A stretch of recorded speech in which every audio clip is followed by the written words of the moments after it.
Дорогие друзья и гости моего канала, по многочисленным просьбам я снимаю это видео, где буду подробно рассказывать о методе лоскутного шитья КБТык и буду отвечать на вопросы, которые вы оставили под предыдущем видео в комментариях того мастер-класса, да, скажем так. Но это видео я снимала чуть ли не на коленках, очень быстро и сумбурно, и поэтому многие заметили недочеты. Кто-то даже говорил про языковой барьер. Простите. Так, так, сейчас. Кто-то даже говорил про языковой барьер, хотя у меня тогда был пост, и сейчас это даже говорил про языковой барьер, хотя у меня тогда был пост и 4 дня голода, потому что я обучалась лечебному голоданию, и у меня сил говорить не было. Я даже со своими домочадцами так еле разговаривала, тут еще снимала видео, получается. Конечно, у меня там ни Б, ни Б, ни Б, ни М. Так получилось, да, такие дела. Но прежде всего я хочу поблагодарить всех, кто писал добрые, светлые слова. Для меня это очень важно, для меня это очень ценно. Я очень люблю таких людей, открытых, добрых, отзывчивых. Но на грубые и беспардонные комментарии я даже отвечать не буду. Получается, у вас просто такое отношение к себе, к окружающим. И так получается такое поведение, которое вы транслируете даже в социальных сетях. Перейдем к комментариям, и получается, их можно объединить, все вопросы, на несколько. Что за метод, зачем это делали и что такого в этом методе? КБТык, он как бы дословно переводится как вставка. Вставка между двумя лоскутками, и третья ткань, когда вставляется. Это делали потому что получается то, что сама природа как бы настроила людей, мастериц на такой метод, потому что там 9 месяцев в Якутии зимы, когда зимой, если вот холодной зимой, когда сильные ветра, если ходить в пуховике или в шубке там из искусственного меха, да, чувствуется, как продувает через швы. И вот поэтому якуты укрепляли швы именно таким методом, способом, чтобы не продувало, чтобы было тепло, чтобы сохранить свое здоровье, да, здоровье своей семьи. И это один момент. Второй момент, то, что, как я сказала, уже зима там долгая, и поэтому зимняя одежда, она самая как бы популярная, она ее долго носит, и хотелось всегда их украсить мастерицам, как-то отличиться, как-то привнести вот что-то новое, интересное в одежде, да, как-то покрасоваться тоже. И поэтому такой метод украшений всегда как бы считалось красивым. Да, вот почему я ответила на вопрос, почему этот метод уникальный и почему есть только у народа Саха. Получается, сама природа определила вот этот метод. Так, что за ткань? Из какой ткани шьется? Это сукно. Сукно тоже, потому что это теплая ткань, оно дышит. И даже летом, если ходить вот из жилета, суконного жилета, очень комфортно. Очень комфортно в такой одежде. И не жарко, а зимой тепло. Вот. Да, пальтовую ткань тоже использую. И тоже подходит. Про оберег. Про оберег хотела бы показать и рассказать на картине, которую я нарисовала по образу, который мне пришел во сне. Ну, Якутия такое магическое место, и люди у нас тоже такие. Мы верим в сны, мы верим в знаки, которые приходят через сны. И вот я, когда начала заниматься таким лоскутным шитьем и делать эти обережные сидушки, панно, мне приснился сон на рассвете. Как я лежу, я вот понимаю то, что я лежу у себя на кровати, и мне показывают небо, открываются облака, небо, точнее, открывается затянутым, ну вот облаками получается, да, вот так. И показывают космос. Космос и звезды мне показывают, как сначала там 2, 3 звезды, 4 звездочки начинают мигать, потом начинают они очень быстро мерцать и мигать, и получается, как будто они крутятся и превращаются в такие квадратики. И я во сне понимаю то, что это же наш оберег, наш вот пятиглазковый как бы оберег. Потом, когда я проснулась, я посмотрела в интернете и поняла то, что это полярная звезда.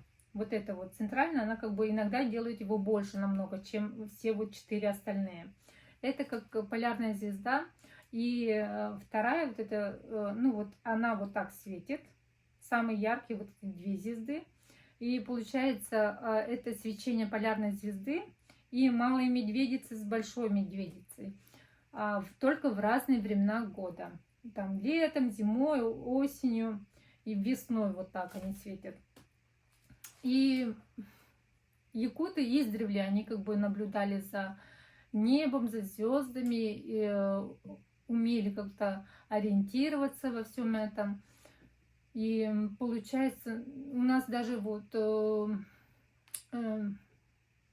знак зимы, образ зимы у нас в виде быка, который выходит из Северного Ледовитого океана. Когда морозы крепчают, считается, что бык зимы выходит из Северного Ледовитого океана. А это на самом деле созвездие Тельца, которое видно на горизонте, ну, на горизонте севера. И вот как раз-таки, когда наступают крепкие морозы, это созвездие начинает показываться на горизонте, потом вылезает полностью. А потом, когда исчезают, холода как раз уходят и говорят то, что у быка там и рога отпали, там второй, первый рог, потом голова, потом спина, ноги вот эти отвалились, говорят. Это просто созвездие Тельца перестает виднеться у нас на небосклоне. И анализируя свой сон и знания, вот, получается, о звездах, об истории, я предполагаю то, что такой пятиглазковый оберег, он, скорее всего, тоже произошел и по наблюдениям якутов за полярной звездой, за ее свечением.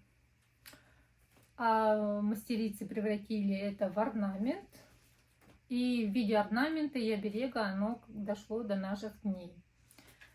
Ну, это мои догадки, и это мой сон.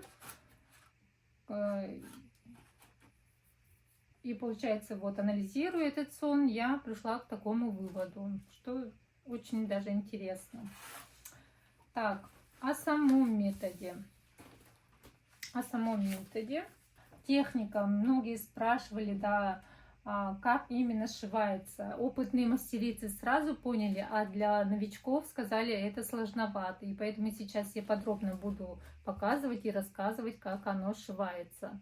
Там все дело в том, что эту кайму надо производственного края ткани надо на 45 градусов под углом. Тогда оно не будет махриться, не будет там рассыпаться. И эту ткань не надо складывать пополам. Это просто сама по себе суконная ткань, либо пальтовая, оно как бы такое плотное. И когда срезаешь, оно само по себе, вот сейчас я буду белое, оно само по себе, оно вот плотненькое, оно очень даже хорошо видно. Просто мы ее будем срезать. Так. Получается, вот ткань, вот край. И от этого края просто 45 сантиметров. Вот так. 45 градусов. Вот так будем срезать. Вот таким образом. Сейчас я буду показывать лекала еще раз поподробнее. Кому-то было не видно, и поэтому у меня такая досочка как раз таки для лоскутного шитья, и по ним вот сантиметры очень даже хорошо видны. Вот самый главный треугольничек наш. С одной стороны 4,2, 4,2, квадрат, 4 штучки нужно. Сам размер 7 на 7 должен быть. Со швами получается 7,5 на 7,5. Первый заборчик. Заборчик он тоже как оберег. У нас называют кюрю. Размеры тоже вот самого 3,21, 3,27, но со швами нужно побольше. Второй заборчик чуть больше, шире. Делайте остановки и, может, переписывайте, если так не видно. Такой эскиз я сделала. Тоже на скорую руку. Быстро, очень долго думала. Ну, не очень долго, но вот это тоже. Центральную часть тоже вычисляла, как гармоничней будет. И вот получается у меня под этим не совсем то, что мне понравилось. Сверху я просто приклеила. Вот, теперь я буду смотреть и ориентироваться на свой эскиз. Так, вот это сукно. Это сукно я купила из Якутии, точнее моя мама купила. Там больше выбора, чем здесь, в Питере, потому что эта ткань здесь не популярна. Там как раз таки только сукно и частенько берут, наверное. Из сукна много что делают. Вот.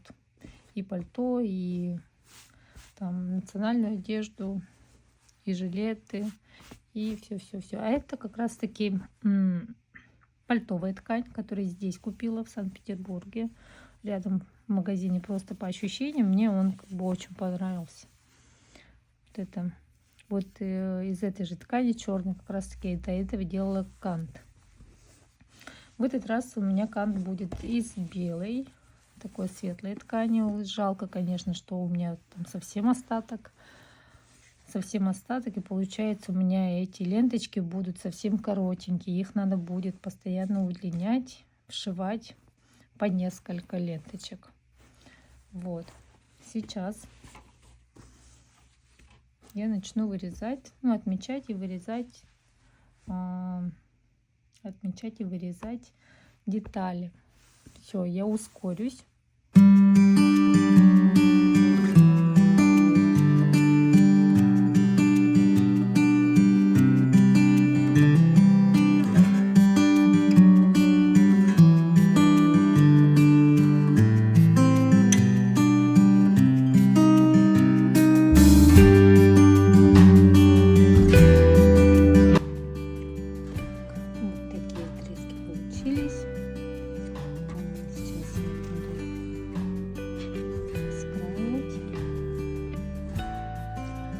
Здесь детали не важно как, просто по порядку я их разложила и как бы нарисовала, да? А здесь вот 45 градусов углом.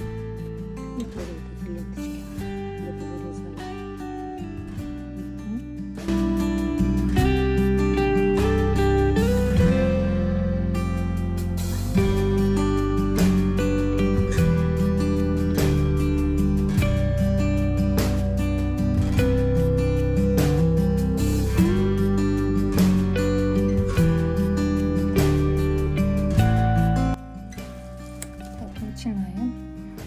Сейчас вот я собрала будущий квадрат наш.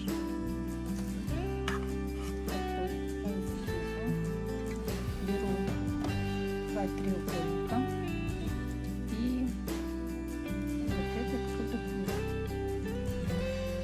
Все соотношу по углам, чтобы все ровненько было. И просто одну строчку делаю. Раньше это делали, да, руками,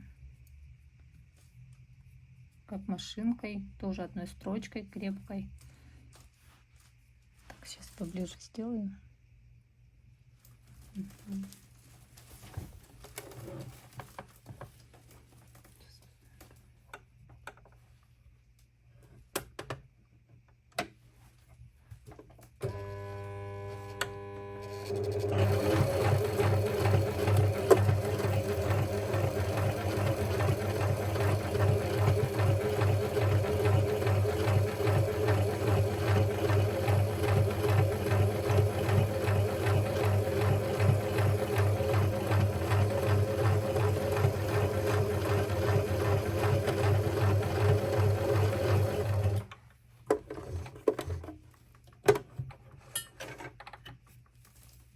Так, чуть-чуть криво, что ли, пошла. Сильно то ли натянула, но, в принципе, ткань так держится. Мгм.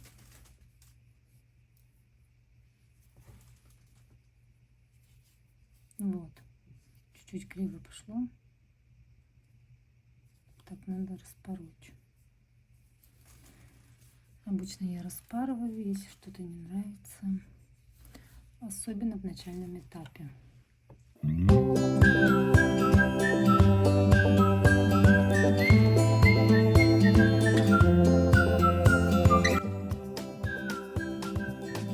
Что-то меня просто отвлекло, какая-то мысль, и все, криво пошло. Поэтому надо быть очень сосредоточенным.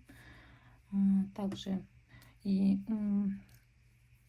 якутам всегда говорят, что во время готовки, во время шитья, особенно девочкам говорят, чтобы мысли были чистые. Особенно когда обереги делаешь, нужно вкладывать светлые, хорошие, добрые мысли.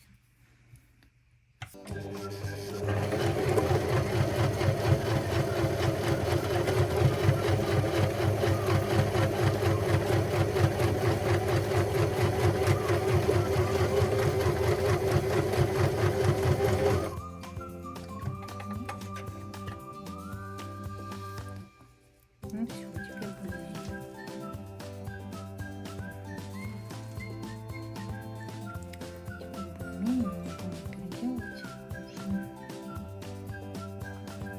И теперь, что нужно сделать?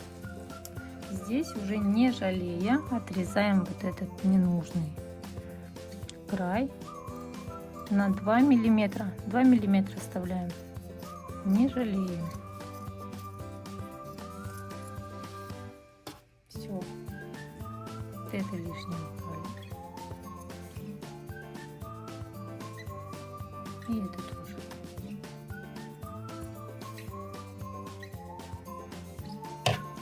Миллиметра где-то оставили.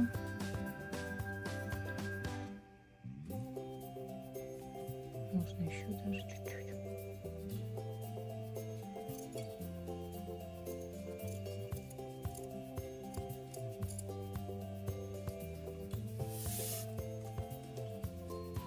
И вот это.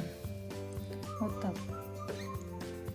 Как можно пошире. Убираем, и потом срезаем вот эту остаток. И уже это нужно дальше доделывать маленькую просто немножечко маленький.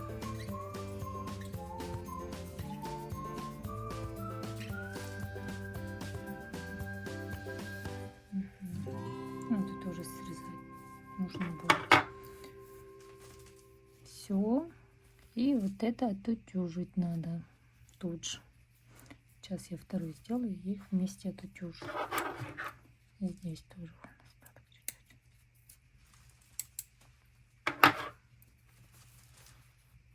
Раскроила, а потом сейчас буду.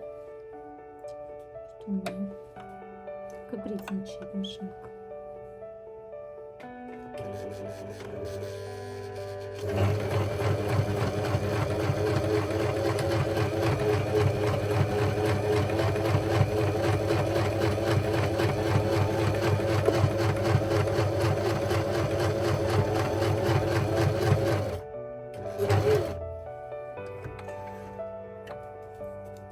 Идеально получилось. Чуть-чуть надо было очень добрать.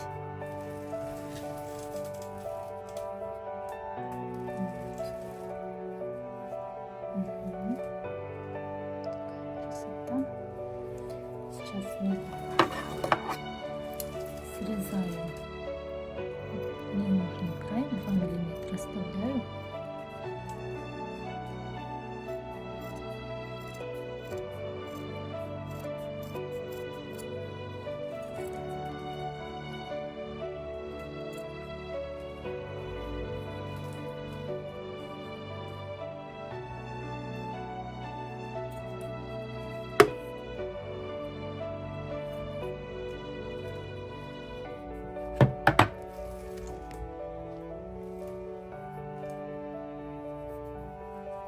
Снова выгибаю и убираю вот этот край.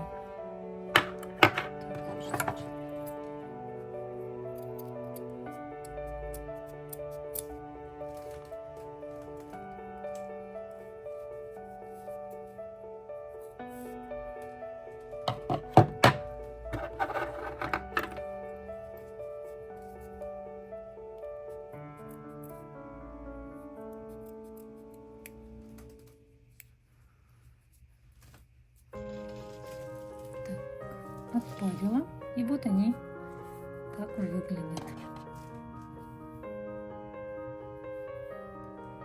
Вот такие вот. Можно их соединить вот таким образом.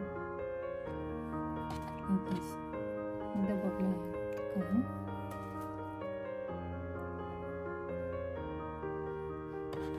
И находим серединку. Закрепляем серединку. Вот получается у нас.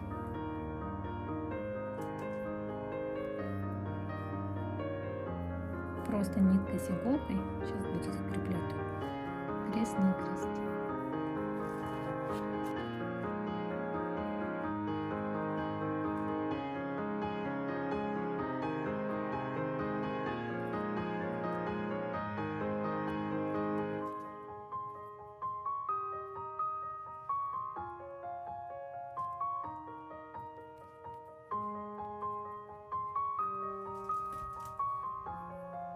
Получилось. Сейчас закреплю. Очень красивая расцветка получается, красный с черным и с белой окантовкой, такой праздничный, торжественный такой. Как раз это на торжество, можно сказать.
Так, я отпарила.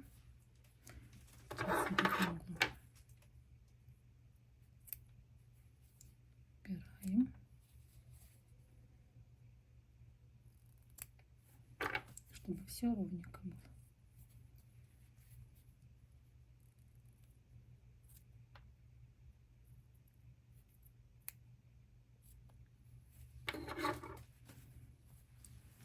Вот. Так.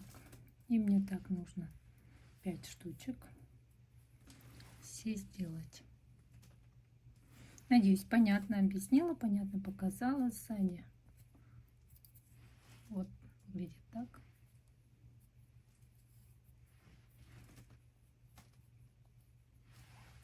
Все.